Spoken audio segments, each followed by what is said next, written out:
Hey, it's a software engineering student, and today we're going to talk about abstract classes. So previously we've been talking about inheritance, and abstract classes works kinda in the same way, but they are a bit different. So let's just go with an example. Like last time, we create a new class, and we're gonna create an animal class. But last time we just created a class, we gave it some attributes, a constructor, some methods, and we would extend it to create a subclass. Now we're gonna add a modifier, a keyword, the abstract. So we create a public abstract class animal. It works in the same way that we can still create attributes. We create private, small p, private string name, and we would create a constructor by doing alt insert or command insert on a Mac. Create a constructor. We would create a getter to get the name, and we would create, but the one thing that's different about abstract classes is the ability to create abstract methods. And an abstract method is a method that, like a normal method, got a type, an access modifier, a type, and a method name, but it does not have a body. Public abstract body.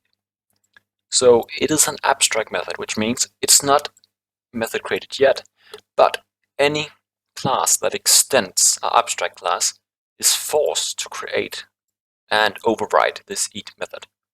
So it's simply just defining that all classes that extend animal class need to have an eat method.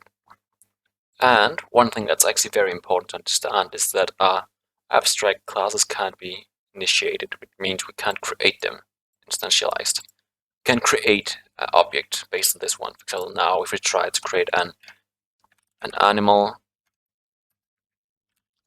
equals new animal, it gets very confusing, but we can't just create an animal because it's an abstract class. But what we can do, or what we should do, is create a new class.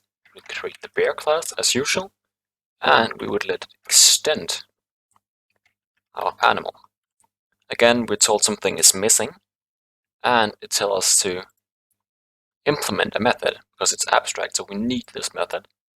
And as well, we are told to create a constructor matching the super class. Animals are superclass, so we need to match because we're told that our abstract class contains a name, so our subclass need a name as well. And we need to override our eat method, so we need to create some kind of functionality for the eat method, which could just be simply not being very creative, just printing eating. So now what we could do is either create an animal, going first to animal type, create a bear equals new bear, give it the name Jim as usual. So this works. The first type means, as we talked about previously, the first type means we can only use the methods that's in animal, and then either just also exist in bear because it extends these methods and keeps the same methods, or the methods in animal that's been overridden. As with abstract methods, we would be able to use the abstract methods because they are defined in animal and overridden in bear. So we could call not animal bear.eat, and we would get our simple method just eating. But again, this is a polymorphism. If we did create a method inside a bear class that doesn't exist inside an animal class, we would not be able to call it. I don't know. What does a bear actually do?